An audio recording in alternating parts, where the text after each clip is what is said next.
সংসদীয় সভায় গুরুত্বপূর্ণ বক্তব্য দিয়েছেন বিএনপির ভারপ্রাপ্ত চেয়ারম্যান তারেক রহমান। সরকারি দলের এমপিদের সঙ্গে এক গুরুত্বপূর্ণ বৈঠকে তিনি দেশের বর্তমান রাজনৈতিক পরিস্থিতি, গণতন্ত্র এবং ভবিষ্যৎ কর্মপন্থা নিয়ে আলোচনা করেন।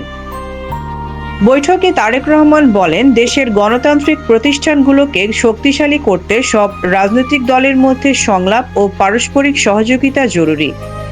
তিনি আরও উল্লেখ করেন, জাতীয় স্বার্থে রাজনৈতিক মতভেদ ভুলে সবাইকে একসঙ্গে কাজ করতে হবে। এ সময় তিনি দেশের অর্থনীতি, জনগণের অধিকার এবং সুশাসন প্রতিষ্ঠার বিষয়েও গুরুত্বারোপ করেন। উপস্থিত সংসদ সদস্যদের সঙ্গে এসব বিষয়ে বিস্তারিত আলোচনা হয়েছে বলেও জানা গেছে।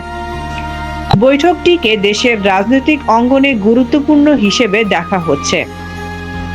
বিশ্লেষকদের মতে এ ধরনের আলোচনা ভবিষ্যতের রাজনৈতিক সমীকরণে নতুন মাত্রা যোগ করতে পারে।